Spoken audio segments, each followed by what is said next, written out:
Hello everyone and welcome to the final episode of Season 4, Episode 10 on the Drone to 1K podcast. I'm your host and founder of Drone Launch Academy, David Young. Thank you so much for tuning in to this episode today.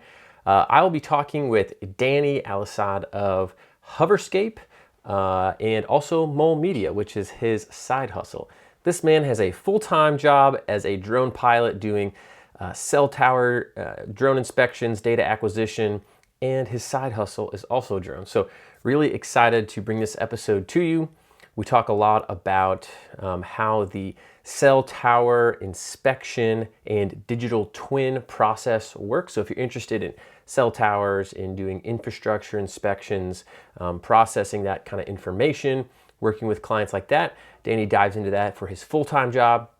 And then we also talk about his side hustle, which is more on the video production side of things. He's done some big time stuff with some production houses, so it was fun to talk about that as well. So a lot to learn here in this episode with Danny. And he is actually in Australia. I believe he may be our first international guest that we've had on the show. We had a lot of great things to talk about, great things to say, so excited to get to that. A few new things I wanted to talk to you about and a few people I wanted to congratulate. So if you're unfamiliar with Drone Launch Academy, we have some education courses related to using drones for commercial purposes. So a lot of people take our courses if they want to start a drone business and learn some skills where they work for their company and they need to know how to do certain things. So we have courses now. We've done some live courses on mapping, but we're coming out with the recorded on-demand version soon. We have other courses in roof inspection, cinematography, photography, and Part 107, as well as some other little courses. But we have some new clubs. So we wanted to recognize people when they hit certain milestones or achievements. So we have a business course or a set of business courses, and in there, we are recognizing people who hit certain marks. But we're gonna be opening up these clubs to people who have taken other courses and have also achieved certain things. So we have first the First Client Club, which you are eligible to join once you get your first client with your drone service business. So we wanted to celebrate even your small wins, because I know even though it may seem like a small win, getting your first client, if you have a drone service business, is very exciting, and it's a big deal to you as a business owner, even though it may seem like a small deal to someone else. So we wanted to celebrate that with you. So we have the First Client Club, and we also have the 1K Club, which is a achievement club you can join once you hit $1,000 a month with your drone service business. And when you hit that, you can get a t-shirt, you get a glass plaque that we send to you, and a little cool package. So I want to announce our first entries into those clubs. We sent out an email to just a few of our course members to kind of test things out. So here we go. Here are our first inductees into the First Client Club. So First Client Club members I would like to welcome are Chris Francescani. Sorry if I messed up your last name, Chris. Brian Coaster, Galen Gnetti, Adrian Odell, Eric Gunderson, Robert Nix, Ethan Thompson, Forrest Govoni, Kevin Olson, Eric Bourne, Magnus Ekloff, Matt Riccozzi, Travis Beard, Brian St. Pierre, Will Duggar, Al Spina, Robert Petrosic, Matt Swede, Nicholas Torsak, Jeff K, Ronald Williams Garcia, and Justin Wells. Congratulations to all of you for landing your first client at some point and joining the First Client Club. You'll be getting your First Client Club t-shirts in the mail soon. All right, now for our 1K Club inductees. Chris Francescani, Brian Coaster, Galen Gnetti, Adrian Odell, Eric Gunderston, Robert Nix, Ethan Thompson, Forrest Giovoni, Kevin Olson, and Eric Bourne. This first group of people were all in our Drone to 1K or Business Mastery. Those are the same program, but Drone to 1K / Business Mastery program. And they were able to hit the 1K mark with their drone businesses. So congratulations to all of you, and a big shout out and thank you for learning with Drone Launch Academy. More importantly, going out there and putting that knowledge into action, because that's the only way it happens. You can take courses till you're blue in the face, but if you don't go out there and actually do something, nothing happens. All right, one more thing before we get going. Remember, go to askdronelaunch.com. If you want to ask us your drone questions, we're going to be making YouTube videos answering your questions directly. Also, if you want a just regular free drone launch shirt, if you want to leave a review of the podcast on Apple iTunes, an honest review, don't want to bribe you to leave a good review if you don't like it, but leave a review, send us a screenshot to david@dronelaunchacademy.com and jorge@dronelaunchacademy.com. Screenshot us your review and we'll get you a free t-shirt to say thank you for taking the time to do that. All right, all those announcements out of the way. Sorry it was a little longer today, but I was pumped about those clubs and seeing everybody's accomplishments. Let's dive into the interview with Danny. Hope you learn and enjoy. All right. Well, welcome everyone to the Drone to 1K podcast, season 4. Today we have with us Danny Al-Assad on the podcast. I think you might be our furthest guest that I've ever interviewed. I'm in Florida, and Danny, where are you at? Sydney, Australia. So way down under. Just like all classic Australian words you just threw in there. That's it. Awesome. Well, thanks for coming on the podcast. What'd you say? Thanks for having me. G'day, mate. Thanks for having me. Yeah, exactly. I'll keep throwing all the lingo in all day. Don't worry. Yes, please. Yeah, please ham it up. Well, I think most of our listeners are from the U.S., but we do have people that listen from all over the world. So we know we might have some Australian listeners, and they're now feeling at home and well represented here by you on the podcast. So cool. Well, one thing I'm excited about chatting with Danny is you have a very broad skill set when it comes to the drone, as I found out just now. Actually didn't even realize this when we booked the podcast, but Danny is a former or current / former whatever drone launch student, which is funny. He's like, I think I've taken your courses, so yeah, it's awesome. Well, Danny, why don't you tell us hey, when you just take us to the beginning, when you first got into drones, when you started doing stuff, and tell us how you kind of got into the industry. Right. So I'm gone back a while now. 2017. I was a chef for 15 years of my life, running kitchens back and forward. And in the meantime, I managed to pick up a Mavic Pro, which is actually right there. And between working shifts in the kitchen, I'd just go out, fly the drone, start an Instagram page, which, as everyone that buys a drone just wants to take some pretty photos and, videos and whatnot. But then I realized there's a lot more to the drone industry than just taking pretty photos. So I tried to upskill myself, reached out to a lot of people, networked around the whole industry, Facebook, Instagram, LinkedIn, all the different social platforms. Thinking I could do anything with the drone, I really couldn't. So I actually needed to learn a fair bit. Like you guys, you got your online courses and everything, which really help out a fair bit. Good. Started in real estate, trying to learn the actual cinematography side of it and whatnot. Built on that and kind of turned it into a bit more of a side hustle, I guess you will, which is, through my Instagram page. From there, I actually got my license. So in Australia, it's called the REPL, or Remote Pilot License, which turns out I learned a lot. Like, you need to learn, what the cloud bases are doing. What's the weather 100 Ks away? Like you'll learn all this kind of stuff on the course. Then started just reaching out to other people, seeing if anyone wanted any work done. And now I'm working, full time doing it for a company called Hoverscape. I'm actually the chief remote pilot after all these years. Yeah, I like how you were telling me right before we started this that your full-time job is chief pilot for a company doing drone stuff, and then your side hustle is more drone stuff, just in a different industry or segment. So just to keep it shaken up a bit. Yeah, I think you're the first person I've interviewed who has a full-time hustle in drones. And for those listening, you do tell us what you do with your full-time job. So my full-time job is obviously been the chief remote pilot at Hoverscape. We specialize in ultra high resolution photogrammetry, using a variety of drones from your Mavics all out to custom, 15 kilo drones with custom payloads, pretty much to create digital twins. And for those listening, what is a digital twin? Because a lot of people won't know that. It's, how do I break it down? It's essentially taking thousands of photos of whatever the asset may be, whether it be a warehouse, a telco tower, a farm even, stitching all those photos together and creating a 3D model. So you can look at, you can essentially sit behind your desk and annotate a model. You can view every nook and cranny of an asset. Yeah, it's like a really high resolution, really accurate 3D model. Is that right? Yeah, spot on. Yep. A lot of photos, a lot of memory taken on those hard drives. Yeah, I'm sure.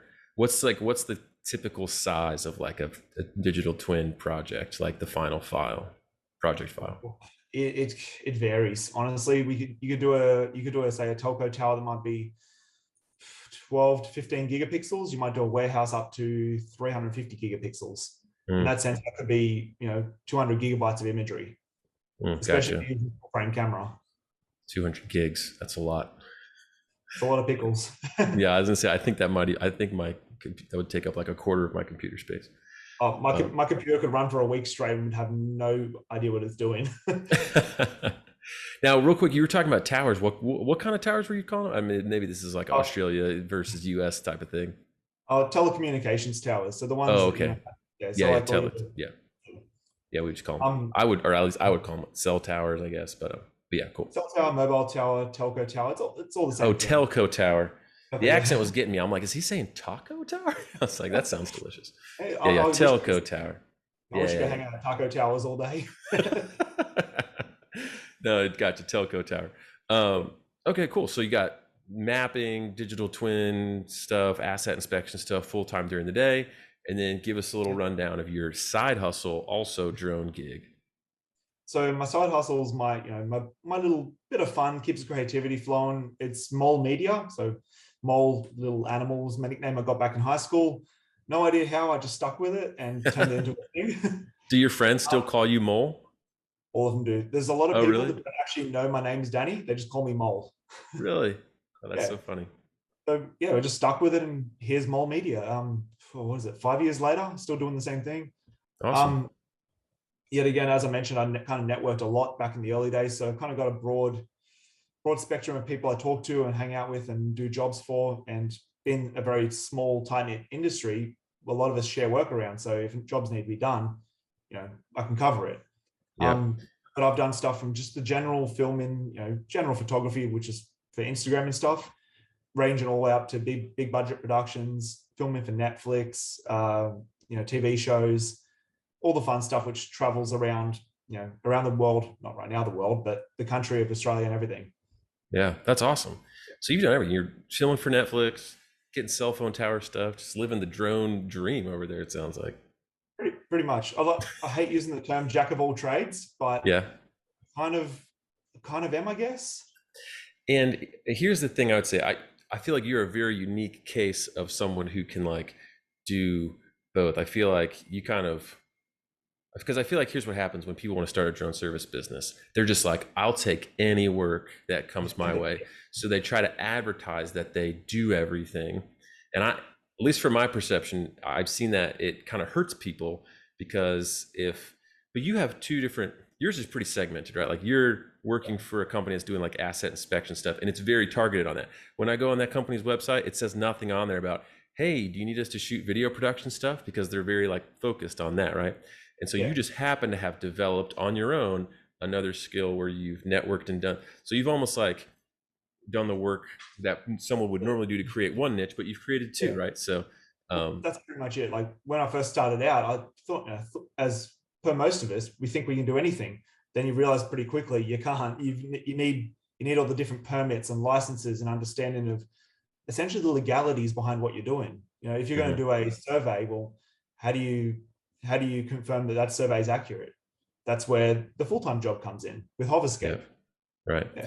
Yeah. And, and you've been able to like network in each of those industries and understand the problems and what people need to know in each of those, what questions people have. So, that's the thing when people kind of like, oh, well, I do construction and I do cinematography and I do this. I'm like, you've had a drone business for like 3 months. Like there's no way you could be really good at all that stuff, So like I always tell you, just like pick one, go deep on it. And then when you like conquered that, then you're going to add them on. So exactly one step at a time. Because if you take on everything, your mind's all over the place. You need to focus that energy where that's, I guess, what my full-time job allowed me to do. Yeah, we still did we did the real estate stuff and the creative jobs, but the core of the business was the asset inspections and the photogrammetry. Yeah. Constantly raising the bar on what we're actually doing, creating higher resolution models. Yeah. Well, I want to dive into a little bit first on we'll talk about both businesses, but I want to dive into some of the stuff you do at Hoverscape first, because I think a lot of people will be interested to hear about that. on the podcast. We get people asking us about, mapping and some of the inspection stuff. And we've had a few folks on here who've done that. We have had a lot of, video production or real estate and a lot of that. But I want to dive in because I feel like we haven't had a lot of people on here with the asset inspection, modeling side of things. So walk us through the process, almost give us like a little mini lesson here. So if you're going to go out and you're going to get a digital twin for, let's say, a telco tower or a cell tower, what's that job like, kind of from beginning to end? Obviously, there's some people that are only on audio. We have no software, it's just a video. I'm not saying do a software tutorial, but just like, walk us through the job, because there's some people who don't even know what that looks like, or they're interested to know, like, how do you even go out and why are you getting this data and what are you doing with it and how are you getting it and what software do you use to process it with and all that stuff. So maybe just pretend like you're going out to a cell tower, telco tower job. How does it work? So majority of the time before we actually go on site, we like to get all the information on the tower. It's not always available. So I actually carry a Mavic Mini in my camera bag at all times. Okay.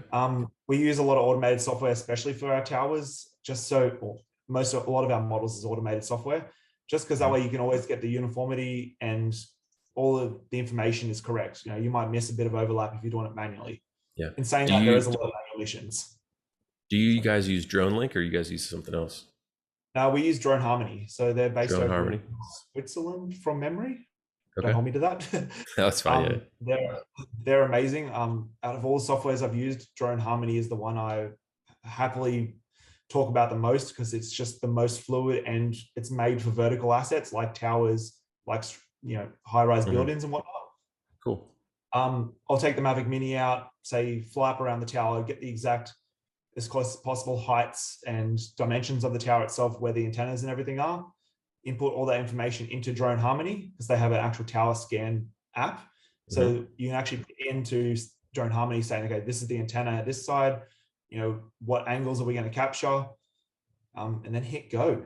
And the drone does it all itself. That's nice. What's the typical flight path for like a tower, like collecting the data? A lot of the time I'll try and do vertical missions up and down the tower, because that way you're not flying in the actual the radio interference as much. Because if you're doing orbits around the tower, you're sitting in front of those antennas, good chances you can lose your signal. With say we use like the DJI Inspires, they can't get very close to towers. I've noticed you can get 10, 15 meters, give or take, then you lose signal, because they use Lightbridge too, which isn't the most stable network when you've got a lot of interference. But lately I've been using the Mavic 2 because I can get about 2 meters from the tower with zero issues. Cool. Which is a game changer. You can actually read that's awesome. barcode. So do so you'll fly just in one position, just straight up, capturing photos on the way up, and then move over and then go straight down? Exactly, yeah. I'll try and get a variety of angles using the gimbal. Say you want to be looking up and looking down. But one of the biggest issues is getting enough transitional imagery between the actual laps themselves. So you want to be getting imagery minimum every 30 degrees. So what's that, 360 degrees? So essentially 36 laps of a tower would be ideal. Oh, I see. Oh, wow. So 36, basically, if you're looking at a stick up and down, like 36 of those all the way around the tower. Yeah, in theory, like there's always going to be, you're going to have the sheds around the bottom, you're going to have trees around, like there's always things we have to deal with, on site at the time. But a perfect scenario would be being able to cover the whole entire tower around, no interruptions, no nothing. So if a tree or a shed is blocking something, are you going to have to go capture more imagery to fill in those spaces? Yeah, a lot of the time that's when we have to use a manual mission to actually kind of get underneath the trees, fly pretty close to trees and get in, to be able to see everything. You ever wrecked a drone? I've been very close, touch wood. I haven't actually dropped a drone yet. Wow, that's impressive considering all that stuff you're doing. I've nicked a tree once, and I think I've got about nearly 700 hours logged. Wow. And that just nicked a tree. That's more than I can say. Right now, PTSD is kicking in. I have far fewer hours and far more crashes, so we just won't talk about it for a minute yet. That's awesome. Cool. All right, so you do this flight up and down, kind of 36, up and downs, if you will. I don't know, what do you call them? You said transitional imagery, or I don't know the right terminology here. So transitional imagery is making sure you're essentially covering every angle, and then when the computer processes the model that it can actually see the stitching between the imagery. Think of it like a panorama image you're taking of, just say, a landscape. If there's not enough overlap, the software doesn't know how to stitch it. Same Right. principle. Where to line the photos up. Yeah. Exactly. Yeah. Yeah. Awesome. So you do that, get all that imagery. How many images would that be on like a cell tower? So for a standard monopole tower, which is just say the tower with a couple of antennas at the top, you want to average between 650 to 800 is kind of a good scalable margin, depending on what the actual client needs to find and see and what quality they're actually after. But that's what I've found. That's a very good scalable option to be able to do that on a daily basis. Gotcha. Otherwise, you're coming home with terabytes of data, which you really don't want to upload. Yeah. So you get back, and are you processing the data where you are, or do you send it off somewhere else and it gets processed? Does it go from there? So this is where the magic happens. So we're very lucky that the owners of Hoverscape actually have a sister company called Transspec, which is a portal made for asset management. So I essentially, once I get home, all I'm doing is uploading that data. Then the magicians in the background are working to create these models. So there's no logging down my computer. They've got their servers wherever they may be, and they work the magic behind the scenes. And a day later, depending on the size of the model, a day, 2, 3, spits out this beautiful model. As long as I've captured it correctly. Yeah, all beautiful 3D model. So they've got some major server firepower to handle all this stuff. Basically. Oh yeah, there's the genius behind the platform is unreal, and it's a turnkey solution essentially. I go out, capture the imagery, and the clients are able to actually inspect the imagery, annotate, mark up these models, and share that between all their staff, from the toolbox to the boardroom. That's awesome. Yeah. Now, I'm always curious, I feel like some people, when they go to now doing something like digital twins of a cell tower, is a little bit more of an arduous task to do on your own than say like, a real estate shoot, right? So, but if you have the capabilities and the equipment and the software, because there's software out there that you can get on your own if you want, and different third-party solutions to do some of this stuff. Let's say somebody's doing that and they had a contract with the cell tower company. I feel like most people, they don't understand the problems that these customers have or these clients have. They don't understand those problems well enough to go and articulate, hey, here's how I could help you with XYZ, right? So when you're out there getting these digital twins and doing these 3D models for these companies, I don't know how much interaction you have with the end client, but what are they typically looking for? Like, why would they want a digital twin in the first place?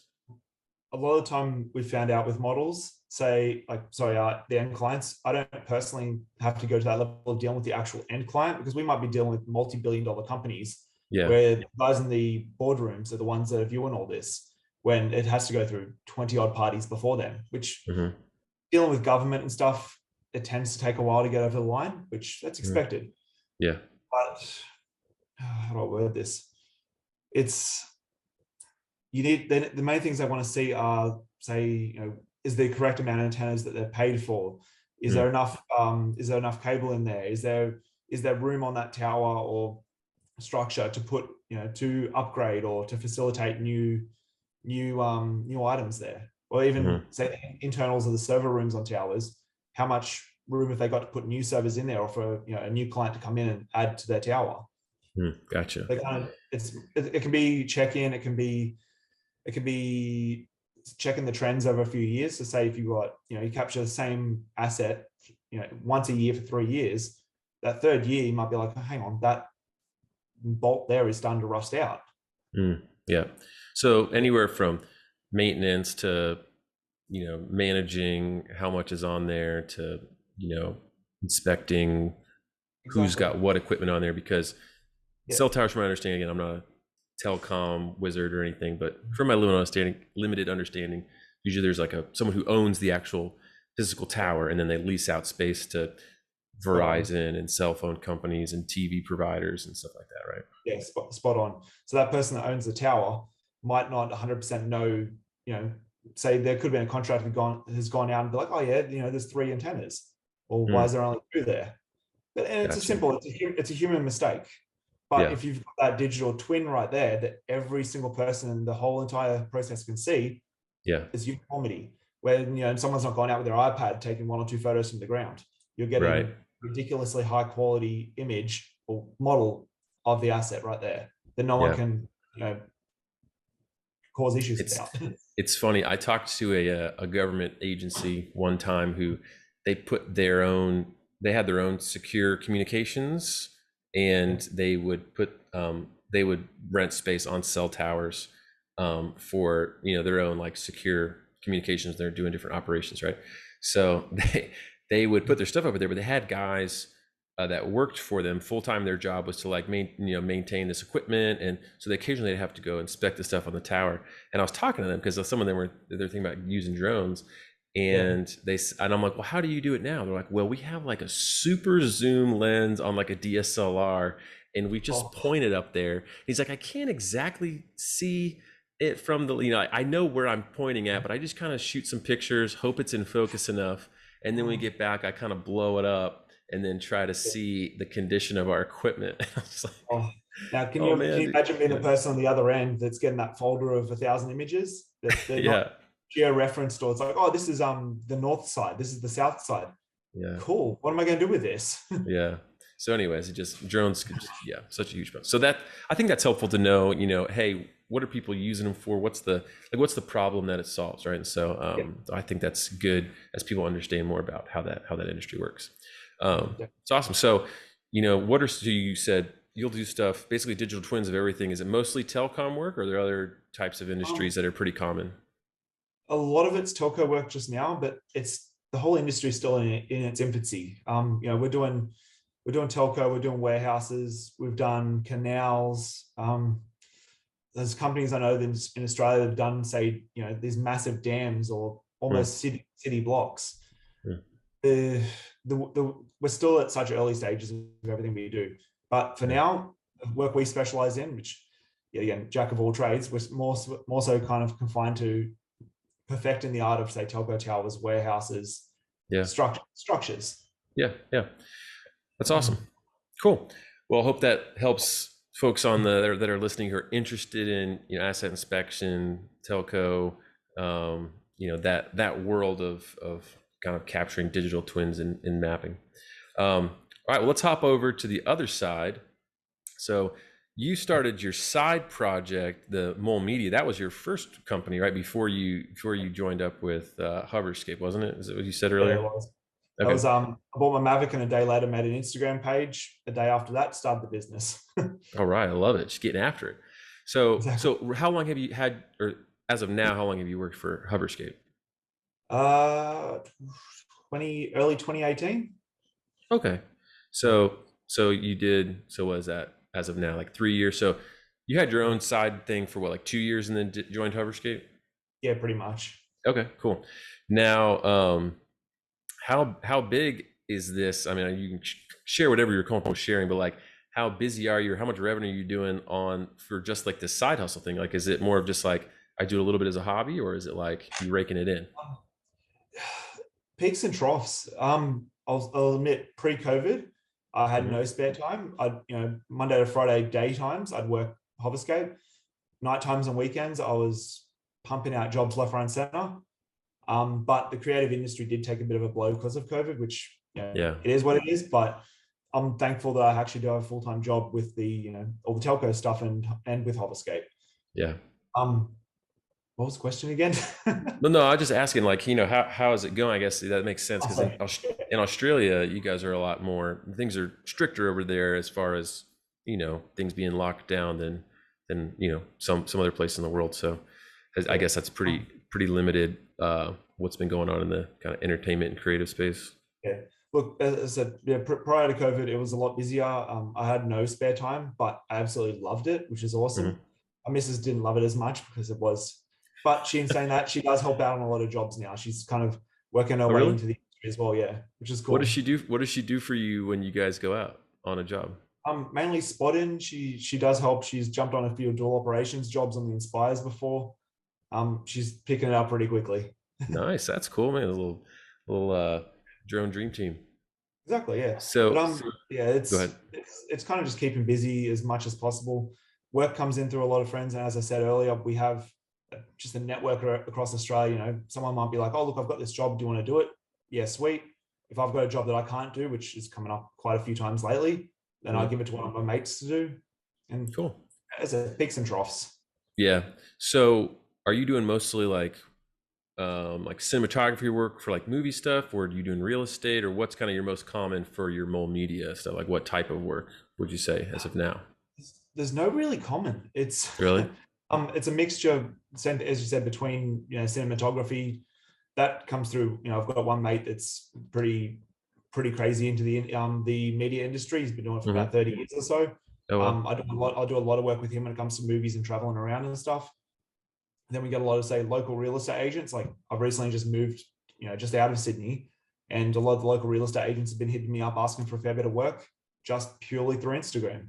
You know, to tag Okay. a few locations, and they're like, "Oh, can you do this?" But I can do that. Nice. Well, your Instagram, it sounds like you've been doing it for a while too, so you have a pretty good history on there. Yeah. So over there, I mean, I'm familiar with the stuff in the US, but I have no idea how they do things in Australia as far as pricing goes. For like, so if someone was going to say, "Hey, we've got this, TV show thing. Can you shoot it? Because I can't do it." How does that price out? Is it just like a fixed price for the whole job, or will you charge them like hourly or day rate, or how does that work? Depends on the job. Sometimes they might literally need, say, a drone for 1 or 2 hours to get, say, just the pretty high and wide shots. That would just be just a standard hour rate. A lot of the time though, it's the half day or full day rate. It could be dependent on the project and dependent on the rates, what it is. If it's a big budget, if it's just, say, a TV series, or if it's just someone's social work, could be a couple of $100 up to a couple of $1,000 for the day. Also Nice. depends on what gear they want. Are they going to be using an Inspire or something bigger? Are you going to be shooting ProRes, DNG, or do you just want some basic 4K or HD footage? Yep. Gotcha. So anywhere from, yeah, a day, a couple $100, a couple $1,000. Yeah. Exactly. Yeah. Cool. Plus, So what about, travel as well. yeah, yeah, yeah.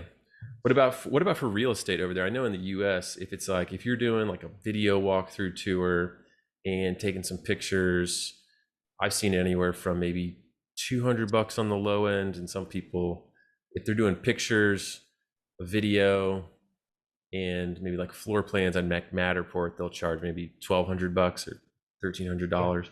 I don't know, what is it like in Australia as far as real estate stuff goes?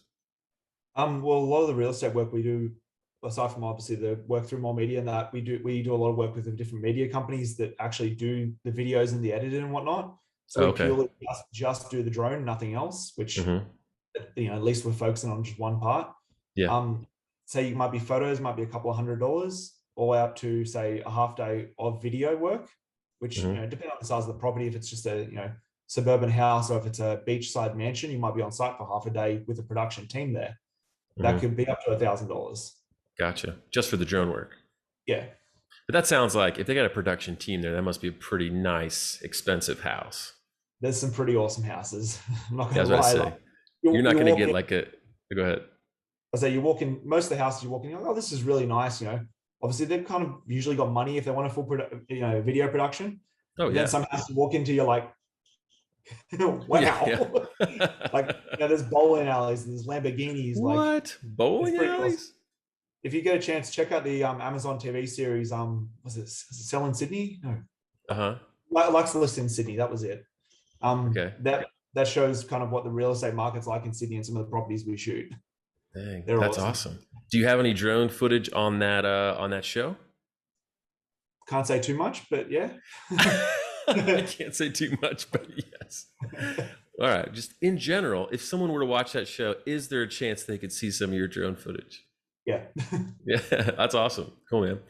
Um, so if you're somebody who is just getting into drones and they're like, I don't know what to do, I don't know where to start. I just want to fly my drone and have fun and make some side cash. What would you recommend they do? I mean, because you know what it's like on the more like video production or cinematography side. I kind of split it always into like creative and data. I mean, it's like you're using your drone to like capture data, inspection stuff, and then or you're using it for like photography or making movies or whatever. Yes. Which would you tell if they're like, Mo, you got to help me. I don't know what to do. Which path should I take, or what should I pursue in the drone world? Because there's there's several different options. What would you advise for a newbie getting into it? Ooh, very tough one because I've actually had this question asked quite a lot. Oh, And really? straight away the first thing I ask is, are you a creative person, or are you a uniform person, rather your data sit behind a computer kind of thing? Good If they question. say if they say they're into creative, 100% get a Mavic 2. They're just a great starter drone. You've got good quality footage, great flight time, great data transmission, and just start approaching real estate companies. Start asking, hey, I'd never say offer video off the bat because you want to learn video first. Mhm. Offer some photos. Your local shops down on the beach. If you live near a beach, Mhm. ask to offer your services. For people that feel like getting more into the industrial side, the data side, just watch a lot of YouTube videos and understand photogrammetry first. So That go before you, dive into photogrammetry and mapping. yeah, pretty much. Like we've got little capture guides through Trendspec and stuff, which are amazing because you can actually, it's like a zero to hero kind of, nothing, by at least by finishing reading the capture guide or so, you can at least have a rough understanding. But Hmm. that's even before touching a drone. If you don't understand Hmm. photogrammetry, you can't do it. Yeah. And for those who are like, photo, what?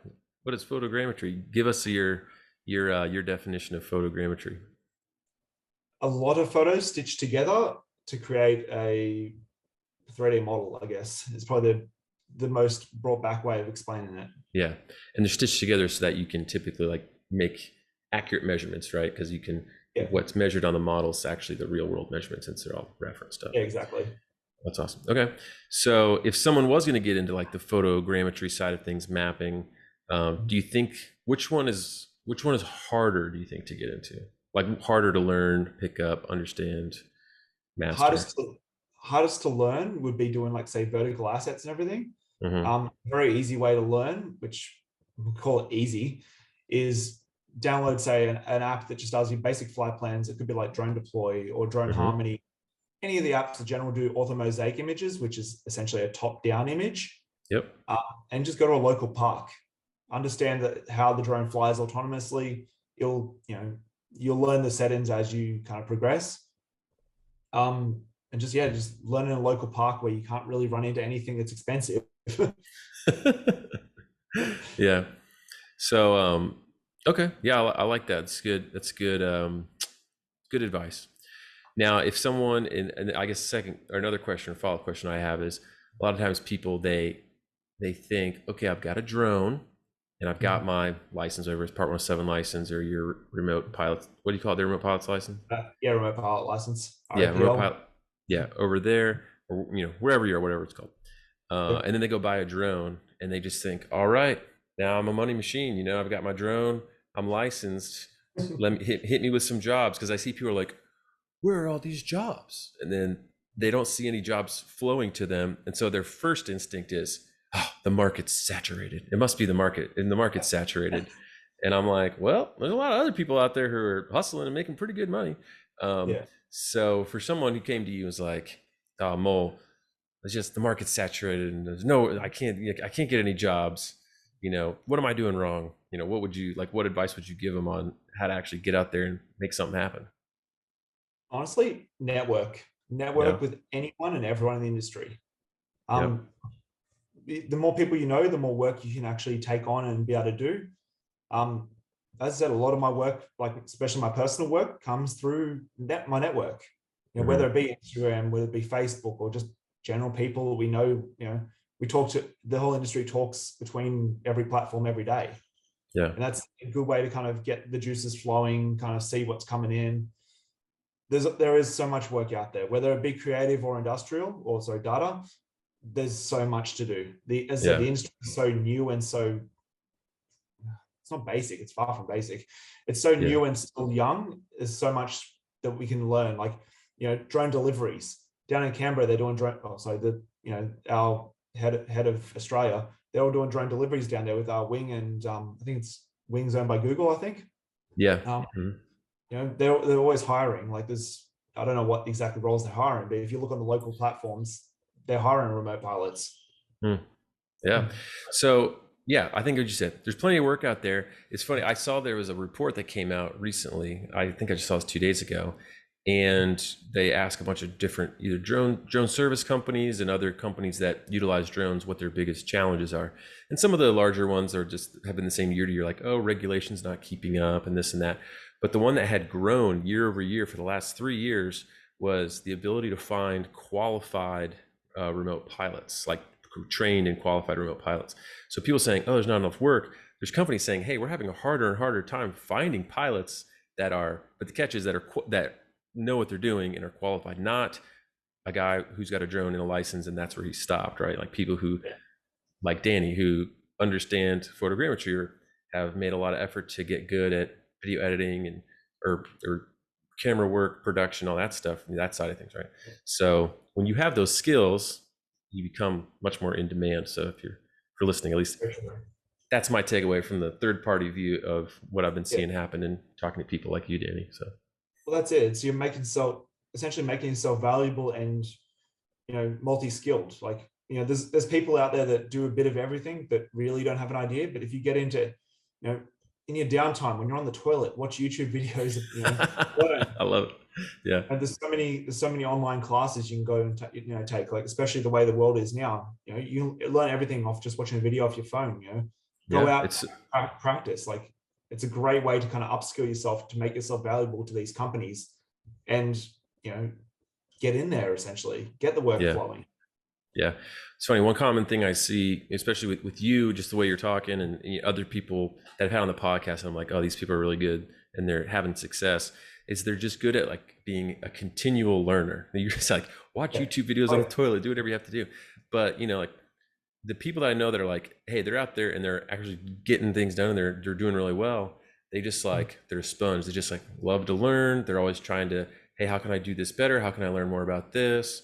What does this drone do? Hey, how can I figure this problem out? So I love that kind of perspective you're bringing there. I think people need to pay attention to that.